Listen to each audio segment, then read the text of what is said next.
Teman, hari ini kamu. Sebuah kejadian yang sangat instruktif akan segera diceritakan. Seorang gadis hafiz Quran untuk tidur. Mengapa azab Allah yang pedih datang? Lagi pula, ada apa dengan gadis ini? Bahwa dia harus menghadapi hukuman yang begitu menyakitkan. Teman-teman, acara instruktif ini akan melihat bersama kami sampai akhir. Karena mungkin Anda juga melakukan kesalahan ini. Abdul Syakur di episode hari ini. Saya akan membacanya dari mulut imam masjid. Mereka bilang, itu setelah waktu asar. Dan saat itu panasnya sangat ekstrim. Terjadi banyak kebingungan. Dan bahkan tidak mau keluar rumah. Datang ke masjid untuk sholat maghrib. Jumlah orangnya sangat sedikit. Begitu orang setelah sholat, mereka berangkat ke rumah mereka. Jadi saya berada di sisi yang sama di masjid, berbaring dengan kipas angin. Saya pikir saya akan istirahat sebentar. Tapi kemudian seorang pria lokal, Abdul Syakur, datang kepadaku dan mulai berkata dengan nada yang sangat sedih. Maulvi Sahib, istriku telah meninggal. Dia harus membayar doa pemakaman. Anda akan membaca pemakamannya. Pertama kali saya mendengarnya, menyatakan penyesalan dengan itu, dan mengatakannya, saya sangat sedih atas kematian istri muda Anda seperti ini. Semoga Allah memaafkannya. Jam berapa pemakamannya? Aku bertanya padanya. Jadi dia berkata, pemakamannya direncanakan setelah salat maghrib. Dan saya ingin bahwa Anda membayar pemakaman ini. Mendengarkan Abdul Syakur, aku meletakkan tanganku di bahunya untuk menyemangati dia dan berkata, jangan khawatir. Saya akan membaca pemakamannya. Dalam waktu yang lama, anak-anak mulai datang ke masjid. Abdul Syakur kembali ke rumah. Saya benar-benar merasa kasihan pada istrinya. Karena Syakur baru berusia 30 tahun. Dan istrinya harus berusia sekitar 23 atau 25 tahun. Ada 2 anak kecil. Saya merasa sedih untuk anak-anak ini. Ibu siapa yang meninggalkan mereka di usia yang begitu muda? Saya memecat anak-anak lebih awal. Dan setelah sholat maghrib, saya keluar dari masjid dan tempatkan seorang anak laki-laki pada tempatnya di masjid dan berkata padanya, Anda tinggal di sini sebentar. Saya datang untuk membaca pemakaman. Ada kuburan di daerah kami. Di luarnya rumah duka dibangun. Ketika saya sampai di sana, cukup banyak orang yang ada di sana. Tak lama setelah kedatangan saya, pemakaman dibacakan. Dan sekarang waktu penguburan telah tiba. Beberapa orang pergi segera setelah pemakaman dibacakan. Sementara beberapa orang dekat dengan Abdul Syakur berada di sana untuk pemakaman.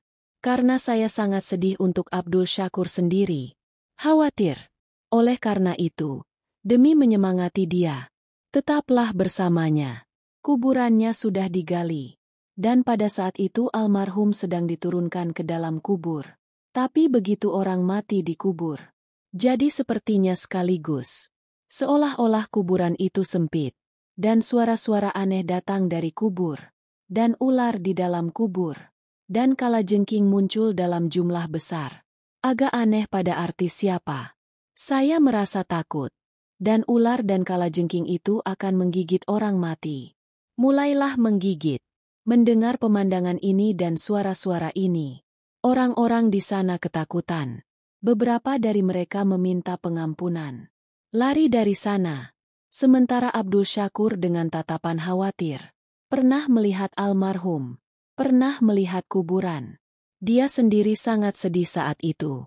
Saya sendiri terkejut dan khawatir. Tidak ada kejadian seperti itu sampai saat ini. Tidak lewat di depan mataku. Saya juga belum pernah mendengar hal seperti itu. Saat itu gelap. Dan lingkungan kuburannya juga besar. Itu telah menjadi sebuah misteri. Rambutku sendiri berdiri. Tapi saya melanjutkan pujian saya. Dan dibacakan. Sekarang Abdul Syakur sangat khawatir. Dan sedang berpikir. Akhirnya selesai. Bahkan Gurkin pun melakukannya. Tidak pantas berhenti di situ saja. Dia juga ingin pergi. Tapi kemudian aku dan Abdul Syakur memintanya.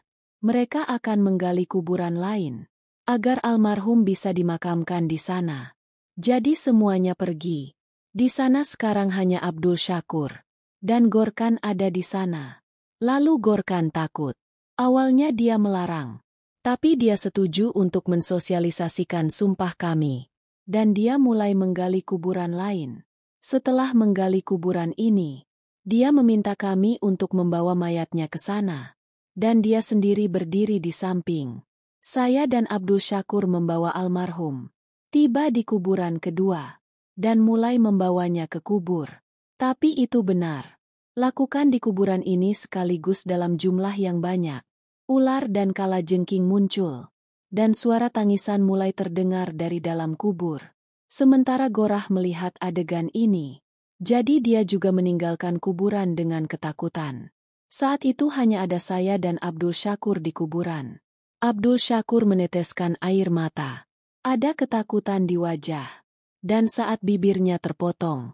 Kemudian Abdul Syakur mulai berkata, "Maulvi Pak, petualangan apa ini? Saat istriku mulai mengubur. Lalu mengapa kuburan menjadi begitu sempit? Ular dan kalajengking muncul. Sekarang beritahu aku apa semua ini. Apa yang harus saya lakukan?" Mendengar suara khawatir Abdul Syakur, saya menyemangati dia dan berkata, "Mari kita berdua mencoba lagi dan kubur bersama-sama." Saya harap begitu. Hal seperti itu tidak akan terjadi sekarang, saat kami mulai membawa almarhum ke kubur. Tapi sekarang hal yang sama terulang kembali. Saya basah kuyup oleh keringat. Menjadi imam masjid.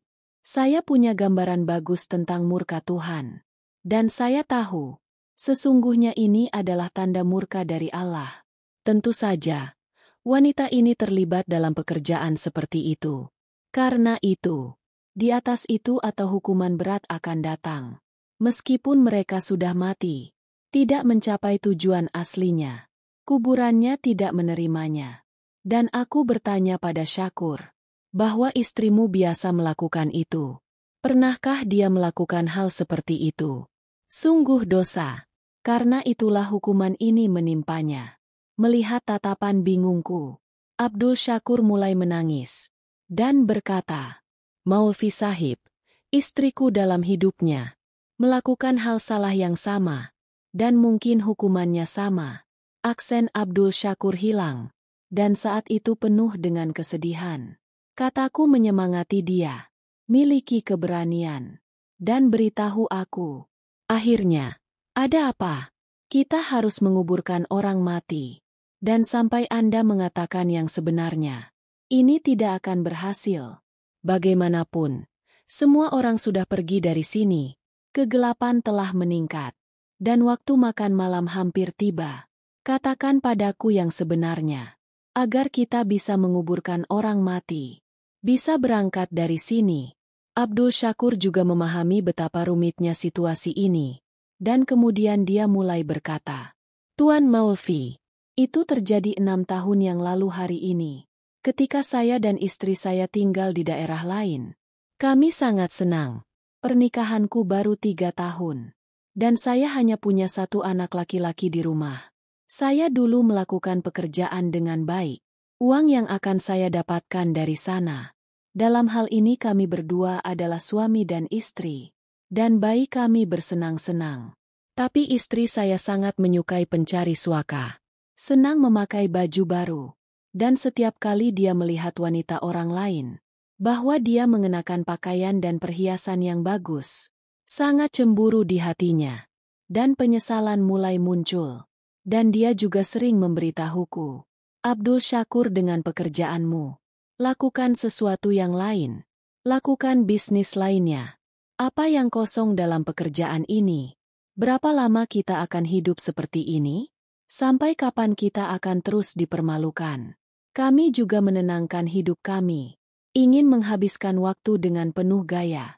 Dan apa yang diinginkan hatiku, saya ingin memenuhinya." Saya mendengarkan istri saya. Dia selalu memberi keberanian. Dan dia bilang jangan khawatir. Segera saya akan dipromosikan. gaji juga akan meningkat. Jadi banyak masalah kita akan terpecahkan. Tapi setelah mendengarkanku, dia mulai berkata, tidak akan terjadi apa-apa hanya dengan menaikkan gaji. Namun, seberapa besar perbedaan yang akan terjadi? Lakukan hal lain bersamamu. Seperti temanmu. Siapa yang biasa melakukan pekerjaan normal di sini? Sejak dia pergi ke Dubai, rumahnya mulai hujan seperti uang. Istrinya memakai banyak perhiasan. Dan anak-anak mereka juga. Pergi belajar di sekolah mahal di kota. Semuanya terjadi di rumah mereka. Lakukan sesuatu seperti ini.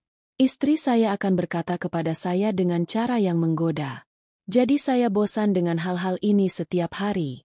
Dia terpaksa memikirkan hal ini. Bahwa saya juga menghibur istri dan anak-anak saya. Harus keluar. Jadi saya mempertaruhkan tabungan saya. Dan atas permintaan temannya, berikan uang kepada agen. Tapi agen itu ternyata penipu. Dan memakan uangku. Karena saya telah meninggalkan pekerjaan itu. Sekarang saya bahkan tidak punya pekerjaan. Dan depositnya adalah. Dia juga tersesat. Rumah kami semakin buruk. Narcissus akan mengejekku siang dan malam. Dan saya akan berdebat dengannya. Dan berkata padanya, Anda tidak memperlakukan saya dengan baik. Itu berjalan baik sebelumnya. Sekarang makan 2 kali sehari dengan susah payah. Tapi terima kasih atas rasa terima kasihmu. Semuanya sudah berakhir. Bosan mendapatkan pekerjaan kecil apapun. Atau saya akan melakukannya jika saya mendapat pekerjaan. Namun sekarang tidak ada kedamaian seperti sebelumnya. Dan tidak ada rel di dalam rumah. Nargis pun melihat kondisi rumahnya. Punya tugas pekerjaan rumah. 2 suami dan istri tinggal di rumah ini. Dan mereka bahkan tidak punya anak. Ada masalah dengan wanita ini. Dia mengidap penyakit. Karena itu dia kebanyakan tetap istirahat. Oleh karena itu Narcissus adalah salah satunya. Jaga wanita ini. Dan kemudian pada saat yang sama mengerjakan pekerjaan rumah mereka. Yang mana dia biasa mendapatkan banyak uang. Narcissus sering pulang. Berbicara tentang mereka. Dan diberitahu. Hari ini Tuan telah mengambil jas seharga 3.000 untuk istrinya.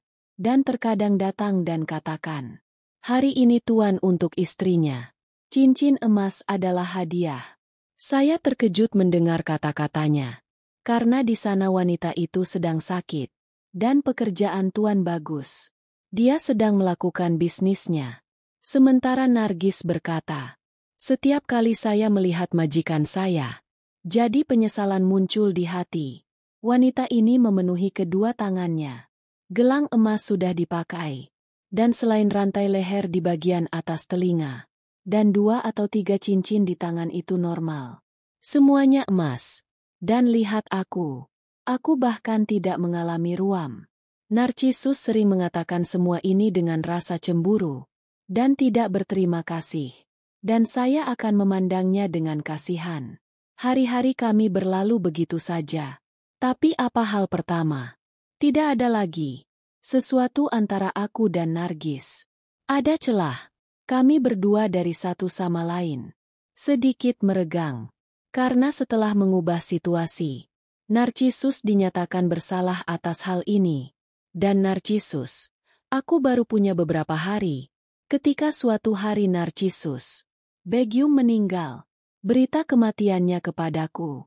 Dan Narcissus sangat tertekan. Saat itu, Nargis hadir di dekatnya. Sementara suaminya berangkat kerja. Nargis menjadikannya begumnya. Berita kematian. Dan kemudian narsisis. Dia tetap di sana sampai penguburannya. Dan Narcissus sekarang sangat khawatir. Karyanya yang terlewatkan. Dan sekarang dia tinggal di rumah. Saya mendorongnya. Dan itulah yang dia katakan. Jangan khawatir. Allah akan membuatkan alasan lain untukmu. Tapi saya tidak tahu. Ada alasan lain di balik kegelisahan Narcissus. Dan ketika saya menemukan alasannya, jadi saya sendiri sangat marah. Suatu hari tiba-tiba ketika saya pulang sore hari, saya merasa tidak enak badan hari itu. Dan saat itu tentang keinginanku pada Narcissus. Saya tidak tahu. Dan memegang gelang emas di tangan mereka. Saya melihat mereka dengan sangat menyesal. Melihat gelang ini, saya langsung terkejut. Dan bertanya pada Nargis yang tak berdaya. Dari mana asal gelang ini? Milik siapa itu? Mendengar suaraku, dia sangat ketakutan. Dan gelang itu terlepas dari tangannya. Sambil dalam keadaan bingung, ambil gelang ini segera. Dan mulai berkata, "Hei, kapan kamu datang? Melihatku." Sementara aku mengabaikan pertanyaannya. Berkata padanya, "Gelang siapa itu? Dari mana asalnya?" Ada keraguan di nada dan mataku. Narcissus kaget melihatnya. Dan tangannya mulai membengkak. Lalu tiba-tiba dia tidak berdaya. Dia mulai menangis dengan keras sambil menyembunyikan wajahnya di tangannya. Dan mulai berkata, "Saya dulu bekerja di rumah. Begum Sahiba punya begitu banyak perhiasan. Dan dia sering membawa banyak barang di tangannya. Saya biasa memandang mereka dengan kerinduan yang aneh. Saya juga memiliki keinginan di hati saya. Bahwa saya juga memakai perhiasan seperti itu. Kenakan gelang seperti ini di tanganmu. Saya menyukai semua cincin dan gelangnya." Wanita itu meninggal. Saya tidak tahu apa yang terjadi pada saya saat itu. Setan mengalahkan saya. Dan aku melepas gelang itu dari tangan Begum Sahiba. Karena aku tahu bahwa saat ini Tuan akan sangat sedih. Dan dalam keadaan sedih bagi mereka. Ini benar-benar tidak dapat diprediksi. Gelang itu hilang. Dan itulah yang terjadi. Tuan tidak merasakan ini. Karena sisa perhiasannya ada di sana. Hanya gelang yang hilang. Saya takut pada awalnya. Tapi kemudian merasa puas. Karena Pak benar-benar gelang ini. Tidak ada yang ditemukan hilang. Dia berasal dari kesedihan Begum Sahiba. Tidak keluar. Tapi sejak Abdul Syakur, gelang ini, saya telah membawanya pulang. Tidak tahu ada apa. Bahkan tidak bisa melihat mereka memakainya di tangan mereka. Saat saya memakainya di tangan saya, wajah wanita sedih yang tak berdaya datang di depan mataku dan dikenakan di tangan mereka. Menurutku gelang ini, saya takut dan aku mengembalikan gelang ini. Aku melihat Begum Sahiba dalam mimpiku setiap malam dan itu tenggorokanku. Narcissus, kamu yang melakukannya padaku. Wanita itu mulai gugup. Saya tidak mengerti apa yang harus saya lakukan. Gelang ini sama seperti milikku. Mereka telah menjadi jerat. Narcissus menangis di dunia ketidakberdayaan. Saat memberitahuku semua ini.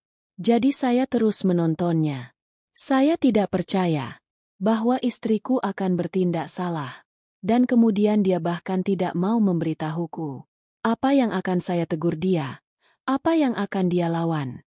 Karena di sana sudah menyesal. Terbakar dalam api. Dan menderita siksaan terus-menerus. Jadi itulah yang saya katakan.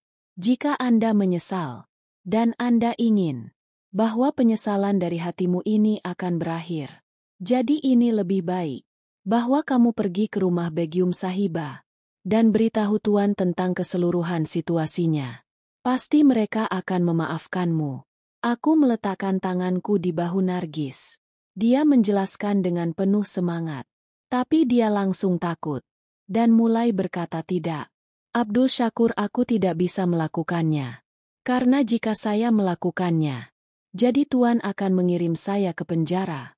Aku tahu, Tuan sangat berprinsip. Dan mereka tidak memaafkan kesalahan sekecil apapun. Dan setelah Begum Sahiba tetap pergi, hati mereka menjadi sangat keras. Aku tahu, jika aku mengakui dosaku di depan mereka, jadi mereka pasti tidak akan memaafkan kesalahanku. Sebaliknya, mereka akan mengirim saya ke penjara. Dan bagaimana saya akan masuk penjara? Bagaimana Anda bisa hidup tanpa manusia? Mengatakan itu, Nargis mulai menangis sambil memegang tanganku. Dan saya menyaksikannya tanpa daya. Saya tidak mengerti bagaimana saya bisa menghiburnya. Bagaimana cara mengeluarkannya dari api penyesalan ini? Imam Sahib, Narcissus bukanlah Narcissus sejak hari itu. Namun perlahan dia layu. Warnanya menjadi kuning. Dan kegelapan di bawah mata semakin terang. Sepertinya begitu. Seolah-olah dia menderita penyakit serius. Dia selalu dalam keadaan ketakutan.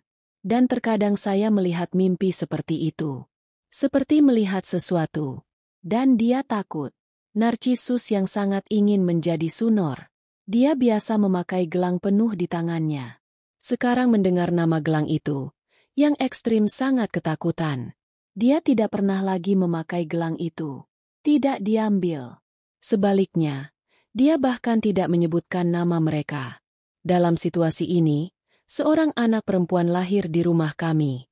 Tapi hati Narcissus bahkan tidak bisa bersama putri ini. Hilangnya penyesalan dan ketakutan. Sekarang bahkan jika Anda menjalaninya, Begum Sahiba mulai muncul. Dan seringkali melihat mereka di depan. Teriakan. Dan dia akan mendapat kunjungan yang aneh. Saya akan berbicara dengannya dan menceritakan seluruh situasinya. Dan minta maaf untuk Narcissus. Mungkin inilah yang membuat Narcissus menyesalinya. Keluar dari api. Dan menjadi lebih baik. Jadi aku memberitahu Nargis. Pergi ke bungalow tanpa Sahib. Tapi ternyata, Sahib telah pergi ke luar negeri selama 2 bulan. Saya sangat kecewa. Karena kondisi Nargis semakin hari semakin parah. Dan teriakannya merobek hatiku. Saya tahu. Dia tergoda oleh tangan seorang wanita yang sedang sekarat. Kesalahan besar melepas gelang. Namun kini kesalahan itu telah menjadi jerat di lehernya. Gelang itu masih milik kita. Berbaring di lemari. Dan Narcissus menyesali ini. Hilang dari dunia dalam api. Dan sekarang semua situasinya ada di depanmu. Saya menguburkannya setelah melaksanakan sholat jenazahnya. Tapi kuburan menolak menerimanya. Dan ular serta kalajengking enggan menggigitnya. Maulvi Pak, beritahu saya sekarang. Apa yang harus saya lakukan? Bagaimana aku bisa menanggung semua ini? Mengatakan ini, Abdul Syakur mulai menangis lagi. Dan saya segera pergi untuk menginap. Saya tidak dapat membayangkannya. Seorang wanita yang terlibat dalam dosa seperti itu. Orang-orang seperti itu akan tersiksa. Saya memikirkan sesuatu dan berkata kepada Abdul Syakur, Anda melakukannya. Bawalah gelang itu dari rumah. Karena menurutku begitu. Peran gelang ini dalam menguburkan orang mati sangatlah penting. Ketika saya memberitahu Abdul Syakur hal itu, jadi dia mulai menatapku dengan ketidakpastian. Maulvi Sahib, apa peran gelang dalam penguburan? Terakhir, apa yang ingin Anda katakan? Ada gambar dalam nada suara Abdul Syakur. Lalu aku memberitahunya. Bawalah gelang. Kalau begitu aku akan memberitahumu. Saya di sini sampai saat itu. Saya mengirimnya pulang untuk menghibur. Dan dia terus melantunkan himne pengampunan sampai saat itu. Dan berdoa memohon pengampunan Narcissus. Kemudian setelah 20 hingga 25 menit, Abdul Syakur gemetar. Kembali, dia memegang gelang itu di tangannya. Gelang itu emas. Gelang yang sangat indah. Mungkin hati setiap wanita luluh setelah melihatnya. Dan bersemangatlah untuk menemukannya di sana. Keinginan Narcissus juga merupakan sesuatu yang tak bernyawa. Tapi dia membuat keinginannya. Mengambil langkah yang salah untuk mencapainya. Dan dengan melepas gelang dari tangan seorang wanita sekarat. Mengutuk dirinya sendiri dengan siksaan terus-menerus selamanya. Lalu aku berkata pada Abdul Syakur, pasangkan gelang ini pada kain kafan Narcissus. Dan kemudian kubur sumpah itu bersamaku. Menurut saya Abdul Syakur melakukan hal yang sama. Gelang ditempatkan di dalam kafan Narcissus. Dan kemudian dia mulai membawa almarhum ke kuburan bersamaku. Sekarang kubur telah menerimanya. Dia melakukan dosa itu pada Nargis untuk membuat hatinya bahagia. Sekarang lakukanlah. Dan tidak tahu apa yang akan terjadi padanya selanjutnya. Dan inilah rahasia Allah. Atau tidak ada di antara kita yang tahu. Aku dan Abdul Syakur menguburkan Nargis. Dan dengan meratakan tanah kuburan, kami keluar dari kuburan. Saat itu, Abdul Syakur sangat tertekan. karena dia harus menanggung kesulitan dan penderitaan ganda. Awalnya, istri tercinta berangkat dari dunia ini, dan hal kedua terjadi pada mayatnya. Dia juga membuat Abdul Syakur sangat khawatir. Saya sudah menjelaskan semuanya, dan terus menghibur kesabaran. Abdul Syakur meninggalkan rumahnya, dan datang ke masjid itu sendiri. Kapan sholat Isya? Tapi saya harus membayar sekarang. Saya berdoa sendirian, dan berdoa kepada Tuhan untuk Narcissus.